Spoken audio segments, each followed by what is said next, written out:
Alors, mes chers collègues, nous allons auditionner maintenant M. Dominique Bussereau, qui a été secrétaire d'État chargé des Transports pour la période du 18 mai 2007 au 13 novembre 2010. Monsieur le ministre, vous étiez en poste lors du Grenelle de l'environnement, lors du vote de la loi de finances pour 2009 mettant en œuvre l'écotaxe poids lourds, puis lors du choix du PPP et du lancement du dialogue compétitif. Nous souhaitons comprendre quel a été votre rôle en tant que ministre pendant ces différentes phases.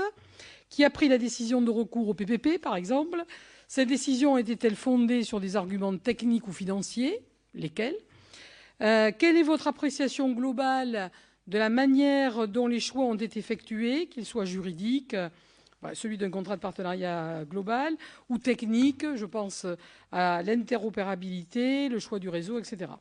Je vous informe, Monsieur le ministre, que votre audition est ouverte au public et à la presse, qu'elle fait l'objet d'une captation vidéo ainsi que d'un compte-rendu publié. Je vous rappelle que, conformément aux termes de l'article 6 de l'ordonnance du 17 novembre 1958 relative au fonctionnement des assemblées parlementaires, votre audition doit se tenir sous serment.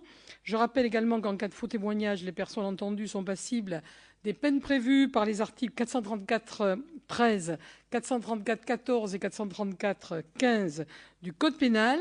Alors, Monsieur le ministre, prêtez serment de dire toute la vérité, rien que la vérité. Levez la main droite et dites « je le jure ». Je le jure. Merci beaucoup. Vous pouvez, si vous le souhaitez, nous présenter un exposé liminaire d'une dizaine de minutes, à la suite duquel notre rapporteur, Mme Virginie Claes, ainsi que les membres de la commission et moi-même, nous vous poserons nos questions. Vous avez la parole. Merci Madame la Présidente, Madame la rapporteure, chers collègues sénateurs. Quelques mots peut-être globalement sur cette affaire d'écotaxe, puisque vous m'y avez autorisé par un exposé préliminaire, pour dire d'ailleurs que j'assume aussi des décisions prises précédemment, puisque j'ai exercé ces fonctions de secrétaire d'État au transport, puis de secrétaire d'État au transport à la mer de 2002 à avril 2004. Ensuite, j'étais au budget, où j'ai remplacé votre ancien collègue Alain Lambert. Et donc, la réflexion sur l'écotaxe, elle date de bien avant le Grenelle de l'environnement. Pourquoi elle date de bien avant? Parce que vous n'êtes pas sans savoir que les différents gouvernements français ont travaillé beaucoup au sein du Conseil des ministres des Transports de l'Union européenne avec la Commission et la DG Mov sur la mise en place des différentes directives Eurovignettes, alors différents niveaux d'élaboration, et que donc nous nous sommes placés au fil du temps dans le cadre d'une politique européenne. Et bien évidemment, quand nous avons mis en place l'écotaxe, il ne s'agissait pas, pour reprendre une expression récente et célèbre, d'écologie punitive. Il s'agissait d'avoir une politique qui a d'ailleurs été validée à l'unanimité ici au Sénat lors du vote du Grenelle et par l'abstention du groupe socialiste à l'Assemblée nationale, d'avoir une politique de report modal, c'est-à-dire d'inciter, comme tous les pays cherchent à le faire, depuis les 30 Glorieuses, un report modal vers le fer, vers le fluvial, vers le portuaire, vers tous les autres modes de transport que le mode routier. Enfin, naturellement, et c'est un des sujets majeurs de la période actuelle, nous souhaitions financer nos infrastructures. Le Grenelle de l'environnement avait prévu une carte contenue dans le SNIT, schéma national des infrastructures de transport, très importante, sans compter tous les appels à projets. Nous arrivons bientôt au 3e, issu du Grenelle, sur le financement des transports urbains, qu'il s'agisse de métro, de VAL, de bus à haut niveau de service, qui également doivent bénéficier du financement de l'écotaxe. Bon, moi, je me suis beaucoup inspiré dès 2002 de ce qui était en train de se préparer en Allemagne, c'est-à-dire la mise en place de la LKW Maut. Dans un pays où chacun d'entre nous le sait, le réseau autoroutier n'est pas à péage. Il est d'ailleurs ancien et parfois de mauvaise qualité. Et donc ce réseau, au fil des années, la LKW Maut est en train de s'étendre l'ensemble du réseau autoroutier, l'ensemble des routes fédérales, les Bundesstraßen, avec d'ailleurs des agrandissements récents du réseau taxable en Allemagne. Les Allemands ont eu les mêmes problèmes que nous, parce qu'on a beau être tous admiratifs de l'efficacité et de l'ingéniosité allemande, ils s'y sont pris à 5 fois, entre 2003 et 2005, et j'ai suivi, en allant discuter avec mes collègues allemands sur le terrain, les difficultés qui ont d'ailleurs coûté leur place à certains d'entre eux, de la mise en place de la dite taxe durant cette période, que ce soit à l'époque de la Grande Coalition ou de la coalition actuelle du gouvernement allemand. Qu'est-ce que nous avons fait comme choix? Nous avons fait un choix très particulier qui est un choix de taxer un tout petit réseau, c'est-à-dire 1% de notre réseau routier national, ce qui est fort peu, à des tarifs très bas, hein, des tarifs entre 13 centimes et 15,4 du kilomètre, et on est bien loin des tarifs de la LKV Mahaut chez nos voisins d'outre-Rhin. Sur un réseau où, à l'époque, nous avons à peu près estimé, en accord avec les organisations de transport routier, qu'il circulait chaque année environ 800 000 poids lourds, enfin 800 000 poids lourds. Et pas, il circule bien sûr beaucoup plus de poids lourds que ça, mais il y a 800 000 poids lourds qui circulent habituellement sur le réseau français, 600 000 venant de France, enfin immatriculés en France, et 200 000 immatriculés en majeure partie dans les pays de l'Union européenne, à quelques exceptions qui sont des poids lourds de pays nordiques non adhérents à l'Union européenne ou de poids lourds marocains ou algériens qui peuvent circuler par l'intermédiaire des lignes de ferry soit entre le Maroc et l'Espagne, soit entre l'Algérie, la Tunisie et notre pays. Donc nous avons fait le choix d'un petit réseau, d'une taxation peu chère, d'une expérimentation, ce qu'on a beaucoup oublié, hein, qui a été votée dès la loi de finances 2006, avant même la mise en place de l'écotaxe pour l'Alsace. Et nous avons fait le choix, c'était votre question, Madame la Présidente, d'un PPP. Pourquoi ? Pas du tout par parti pris libéral ou parce que la mode était au PPP. Chacun d'entre nous en connaît les avantages et les inconvénients et le contrôle très sérieux de la mission d'État dans ce domaine. Simplement parce que nous étions dans une période comme actuellement où les gouvernements n'avaient pas l'intention de recruter de nouveaux fonctionnaires et où le choix que nous avons fait d'un réseau satellitaire impliquait qu'on ait des compétences très particulières, c'est-à-dire des compétences de société d'autoroute pour la gestion des péages, des télépéages, compétences en matière de télécommunications, de transmission d'informations, compétences financières. Et très honnêtement, je connais bien l'appareil de l'État. J'étais près de 9 ans au gouvernement. Je ne vois nulle part dans le gouvernement, dans l'administration de notre pays, les compétences techniques qu'il lui fallut pour gérer ce réseau. Il est évident que ça a un coût, puisque comme nous avons choisi un petit réseau pas cher, le coût de gestion d'Ecomove, de l'ordre de 230 millions d'euros, est évidemment élevé par rapport à ce qu'il rapporte, de l'ordre de 800 à 900 millions par an. En tout cas, telles étaient les estimations. Alors que chez nos amis allemands, ça coûte 450, 430 selon les années, mais ça rapporte 4,5 milliards parce que le réseau taxable est beaucoup plus important. La mise en place, moi je l'ai suivi jusqu'à mon départ du gouvernement, a été mis en place une espèce de grande commission complètement interministérielle sous le contrôle juridique du SGG, du secrétaire général du gouvernement, à l'époque Serge Lavigne, qui occupait ces fonctions, et de toutes les administrations de l'État, y compris naturellement tous les services de Bercy qui étaient en première ligne dans cette affaire. Nous avons également opté, et Frédéric Cuvillier l'a confirmé par un décret adopté en juin dernier, nous avons également adopté le principe que c'était le donneur d'ordre qui payait. Hein. Contrairement à ce que beaucoup d'articles de presse peu documentés ou quelques démagogues bretons ou autres ont pu raconter pendant l'épisode des bonnets rouges, c'est pas le transporteur qui paye, c'est le donneur d'ordre. Alors évidemment, il y a le problème de la répercussion sur le prix. À l'époque, nous avions fait une estimation avec les organisations agricoles. Nous avions estimé que pour le consommateur, sur 1 kilo de tomates venues de Bretagne ou d'ailleurs, ou d'Agen, le coût serait d'1 centime par kilo de la répercussion de l'écotaxe sur le transport. Alors, j'ajoute enfin que nous avons choisi donc un système satellitaire sur le modèle allemand, sur le modèle de ce que sont en train de faire les Belges. D'autres pays avaient choisi des systèmes de portiques, hein, style la République tchèque ou l'Autriche, parce qu'ils ont de tout petits réseaux et que c'est beaucoup plus facile en République tchèque de mettre des portiques sur un tout petit réseau, ce qui n'était pas le cas sur un pays de l'ampleur de la France. Et contrairement, là encore, à tout ce qu'on a entendu de propos démagogiques, les portiques n'ont rien à voir avec le suivi des camions. Il s'agit simplement d'une mesure de justice, hein, pour vérifier que tous les camions circulant en France soient bien porteurs de l'appareillage, que nous avons voulu par ailleurs, en essayant d'éviter tous les défauts du système ferroviaire dans lesquels on a empilé au fil des siècles tous les systèmes d'électrification existants techniquement, tous les systèmes de signalisation existants, d'avoir un maximum de faire proposer à nos camionneurs, français en tout cas, des systèmes interopérables permettant de passer indifféremment d'un pays européen à un autre sans empiler sur le tableau de bord toute une série d'appareils.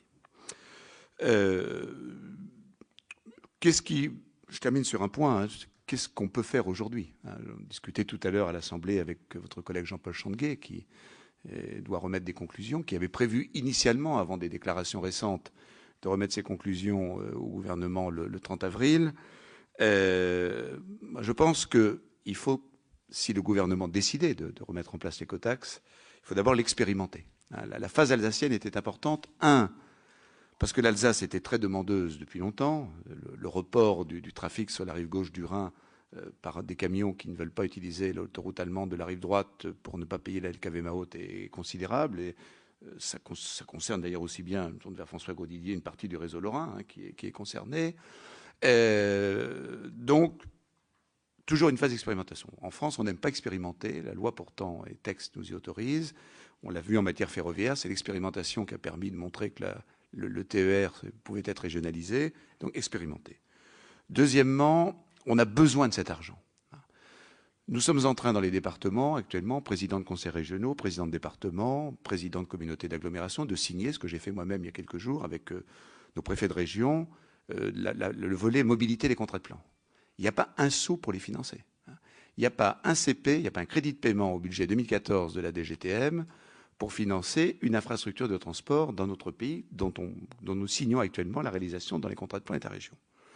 Deuxièmement, on l'a bien vu parce que ça alimentait en partie le débat des élections municipales dans les grandes villes.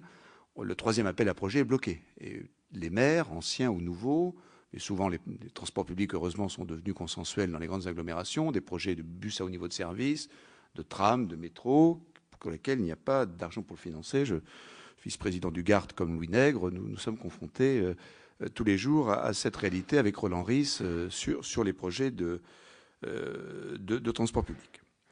Alors, si vous me permettez, je termine là-dessus, Madame la Présidente, qu'est-ce qu'il ne faut pas faire, à mes yeux, de manière très, très subjective? Je ne crois pas du tout à la régionalisation. Parce que la régionalisation qui est évoquée par Jean-Marc Ayrault à un certain moment, par d'autres personnalités politiques françaises, conduirait de surcroît avec les rabais auxquels nous avons dû consentir. Moi, j'étais contre le rabais breton de 50% et le rabais aquitain de 30%, pardon, Madame la Présidente, que je trouvais injustifié. La régionalisation, ce serait les plus riches ou les plus traversés auraient de l'argent et pas les autres. Donc c'est pas conforme à l'idée que je me fais de l'aménagement du territoire en tant que politique nationale. Ne pas rajouter des exceptions en matière de réduction, etc. Je trouve qu'on est déjà allé loin et à mes yeux, j'ai été battu en arbitrage interministériel. Le Premier ministre n'a pas arbitré à ma faveur, mais je pense que déjà on est allé beaucoup trop loin dans les exceptions. Rester à la charge de 3,5 tonnes. Je sais bien que les Allemands ont pris 12 tonnes, mais la nature du trafic routier dans notre pays, et si on veut que la taxe rapporte quelque chose, il faut rester au niveau de 3,5 tonnes. La vignette, c'est absurde.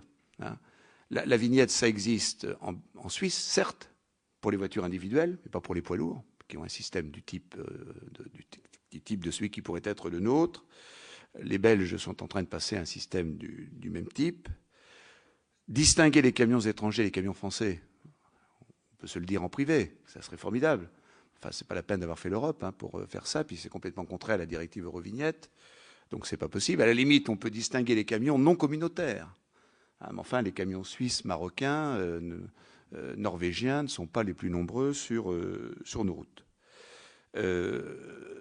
Obliger les gens à aller sur autoroute, c'était justement ça l'idée. Parce que l'idée, c'était de se dire un camion qui traverse l'Aquitaine, Madame la Présidente, qui rentre à Hendaye et qui monte vers le port d'Anvers, qui ne met pas un centime dans l'économie française parce que le réservoir est plein, les sandwichs sont achetés, les paquets de cigarettes, les packs d'eau. L'idée, justement, c'était de lui dire, à partir du moment où il va payer sur une route normale, qu'il aille donc sur l'autoroute, où il aura les services de l'autoroute, qui ne sont pas ceux des services d'air, de toute nature sur une autoroute. Donc l'idée, c'était déjà d'inciter à aller sur l'autoroute. Qu'est-ce que l'on pourrait faire dans le domaine positif? C'est d'abord reparler avec les départements.